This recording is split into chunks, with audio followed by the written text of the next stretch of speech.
Assalamualaikum warahmatullahi wabarakatuh. Di video ini saya akan membahas mengenai mitigasi pandemi virus corona atau COVID-19.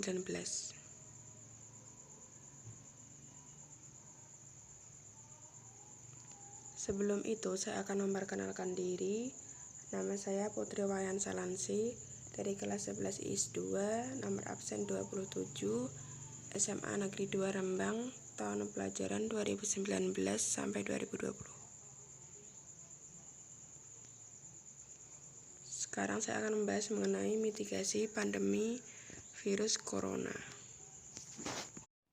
Sebelum ke materi inti, saya akan menjelaskan mengenai mitigasi. Pengertian mitigasi bencana. Mitigasi bencana adalah serangkaian upaya untuk mengurangi risiko bencana, baik melalui pembangunan fisik maupun penyadaran dan peningkatan kemampuan menghadapi ancaman bencana. Mitigasi bencana merupakan suatu aktivitas yang berperan sebagai tindakan pengurangan dampak bencana atau usaha-usaha yang dilakukan untuk mengurangi korban ketika bencana terjadi, baik korban jiwa maupun harta. Selanjutnya adalah jenis-jenis mitigasi. Mitigasi dibagi menjadi dua, yaitu mitigasi struktural dan mitigasi non-struktural. Yang pertama adalah mitigasi struktural. Mitigasi struktural adalah upaya untuk meminimalkan bencana yang dilakukan dengan cara membangun berbagai prasarana fisik dengan menggunakan teknologi. Misalnya dengan membuat waduk untuk mencegah banjir, membuat alat pendeteksi aktivitas gunung berapi, dan lain-lain. Yang kedua adalah mitigasi non-struktural. Mitigasi ini adalah upaya untuk mengurangi dampak bencana selain cara-cara di atas, seperti membuat kebijakan peraturan. Contohnya undang-undang tentang penanggulangan bencana sebagai upaya non-struktural dalam bidang kebijakan.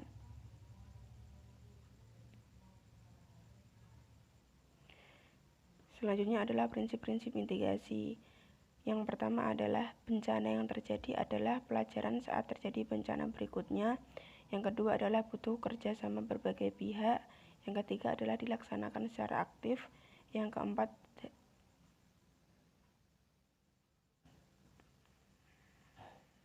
selanjutnya adalah prinsip-prinsip mitigasi.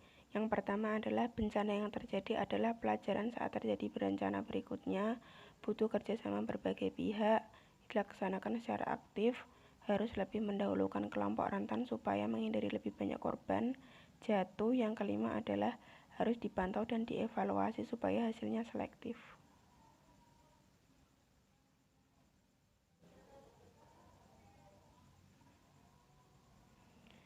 Selanjutnya adalah tujuan mitigasi. Yang pertama adalah meminimalisir risiko bencana, meminimalisir kerugian ekonomi, meminimalisir kerusakan sumber daya alam, dan lain sebagainya. Selanjutnya saya akan membahas mengenai inti dari video ini, yaitu mitigasi pandemi virus corona. Sebelum itu saya akan menjelaskan mengenai virus corona. Pengertian dari virus corona. Virus corona atau Severe Acute Respiratory Syndrome Coronavirus 2 atau SARS-CoV-2 adalah virus yang menyerang sistem pernapasan. Penyakit karena infeksi virus ini disebut COVID-19. Virus corona bisa menyebabkan gangguan pada sistem pernapasan, pneumonia akut, sampai kematian. Virus corona adalah jenis virus baru dari coronavirus yang menular ke manusia. Virus ini menyerang siapa saja, baik bayi, anak-anak, orang dewasa, lansia, ibu hamil, maupun menyusui. Selanjutnya adalah cara penyebaran virus corona. Virus corona menyebar seperti virus penyebab flu lainnya, yaitu secara langsung dan tidak langsung. Penyebaran secara tidak langsung misalnya lewat udara, batuk, dan bersin, dengan menyentuh tangan atau wajah penderitanya, serta menyentuh benda-benda yang tersentuh oleh penderita flu, misalnya gagang pintu, ponsel. Penyebaran secara langsung adalah dengan bersentuhan dengan si penderita secara langsung.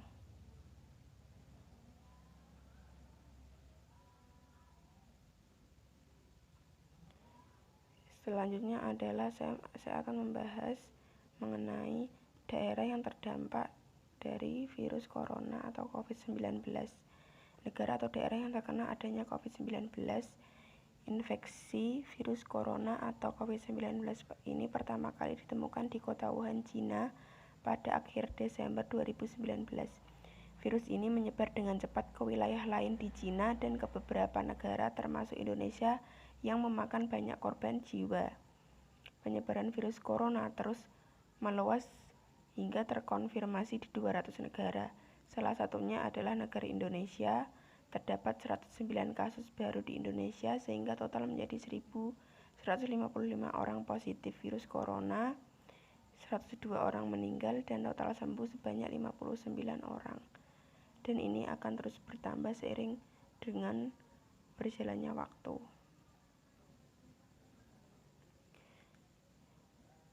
Contoh-contoh negara yang memiliki kasus terbesar, yang pertama adalah yang di urutan pertama yaitu Amerika Serikat, selanjutnya disusul oleh China, Italia, Spanyol, Jerman, Iran, Swiss, Inggris, Perancis, dan Korea Selatan.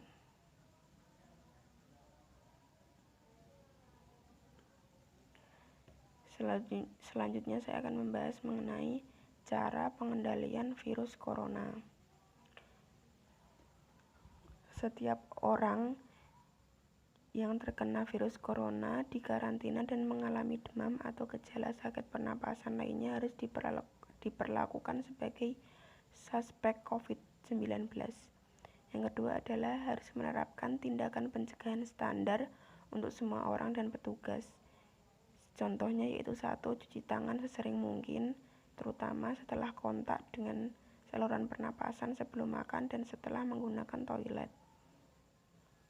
Yang kedua adalah pastikan semua orang yang diobservasi menerapkan etika batuk. Sebaiknya jangan menyentuh mulut dan hidung. Yang ketiga adalah masker tidak perlu untuk orang yang tidak bergejala. Tidak ada bukti bahwa menggunakan masker jenis apapun dapat melindungi orang yang tidak sakit.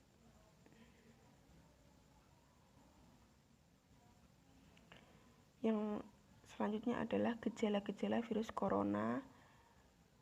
Ini merupakan contoh gejala-gejala virus corona yang ringan, yaitu yang pertama adalah demam, yang kedua adalah batuk, yang ketiga adalah sesak nafas, yang keempat adalah sakit kepala dan flu, yang kelima adalah anosmia.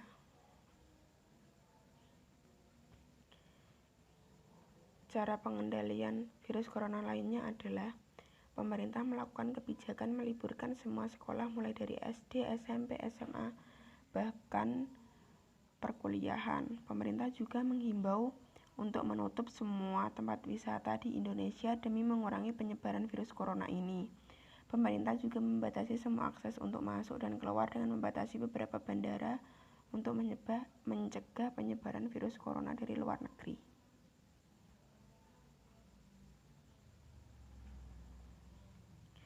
Cara pencegahan virus corona. Tindakan pencegahan dan mitigasi merupakan kunci penerapan di pelayanan kesehatan dan masyarakat. Langkah-langkah pencegahan yang paling efektif di masyarakat meliputi 1. Melakukan kebersihan tangan dengan menggunakan hand sanitizer. Yang kedua adalah menghindari menyentuh mata, hidung, dan mulut. Yang keempat adalah memakai masker medis jika memiliki gejala pernapasan dan melakukan kebersihan tangan setelah membuang masker. Yang keempat adalah menjaga jarak minimal 1 meter dari orang yang mengalami gejala gangguan pernapasan.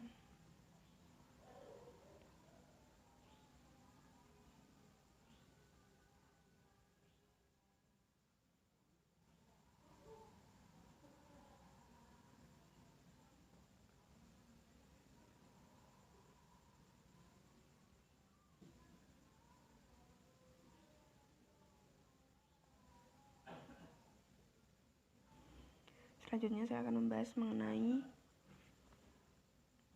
kesiapsiagaan bencana virus corona oleh pemerintah dan masyarakat. Yang pertama adalah kesiapsiagaan pemerintah dalam menghadapi bencana virus corona. Dalam kesiapsiagaan untuk menghadapi virus corona ini, pemerintah melakukan tindakan seperti yang pertama, pemerintah melakukan kebijakan melalui puskesmas untuk melakukan surveillance aktif dan rumah sakit melaksanakan hospital record review setiap minggu dan melaporkan hasilnya ke Dinas Pendidikan di setiap kabupaten. Yang kedua adalah semua fasilitas kesehatan melakukan deteksi dini, pencegahan, respon, dan antisipasi munculnya kasus-kasus dengan gejala pneumonia berat seperti yang ada di Tiongkok. Yang ketiga adalah puskesmas dan rumah sakit meningkatkan kelengkapan dan ketetapan pelaporan SKDR atau sistem kewaspadaan dini dan respon siap minggu dan lain sebagainya.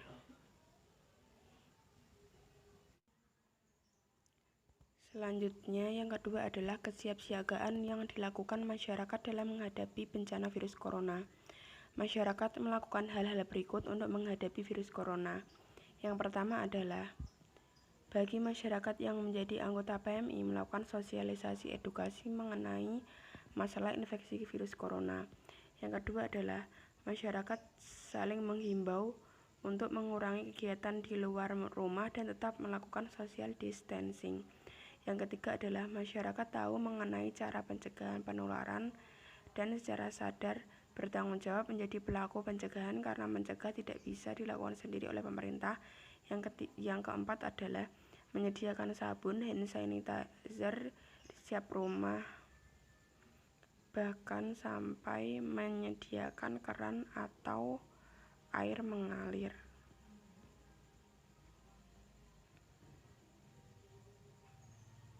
Selanjutnya adalah perencanaan gugus tugas masalah pandemi virus corona.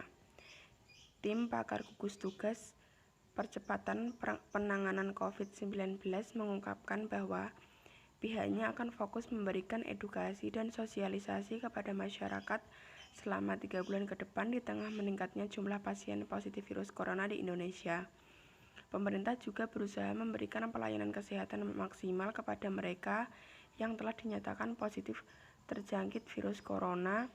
Kebijakan dan tindakan penanganan COVID-19 juga harus memperhatikan prinsip-prinsip akuntabilitas dan transparansi. Pemerintah daerah juga wajib memperhatikan keselamatan masyarakat, kepentingan antar daerah, dan kepentingan nasional dalam penanganan COVID-19. Selanjutnya adalah perencanaan jangka panjang dan jangka pendek terhadap virus corona. Yang pertama adalah perencanaan jangka pendek. Pemerintah melakukan penutupan semua tempat wisata yang ada di Indonesia dan melarang wisatawan untuk berkunjung di Indonesia. Pemerintah juga membatasi akses perjalanan keluar maupun dalam Indonesia dengan membatasi beberapa bandara di wilayah Indonesia. Pemerintah juga membatasi WNI yang ingin keluar dan WNA yang ingin masuk ke Indonesia. Sementara ini, pemerintah Indonesia melakukan kebijakan isolasi dan karantina bagi pasien yang positif virus corona.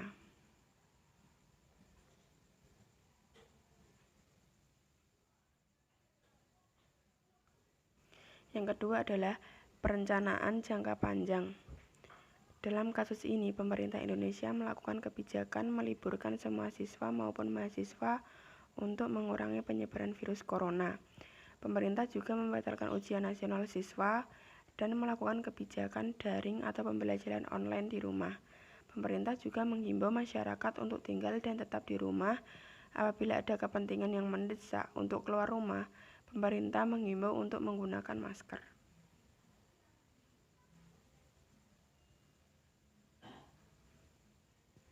Terima kasih, semoga materi yang saya sampaikan dapat bermanfaat dan saya minta maaf karena banyak typo atau kesalahan pengetikan. Saya mohon maaf sebesar-besarnya. Terima kasih. Wassalamualaikum warahmatullahi wabarakatuh.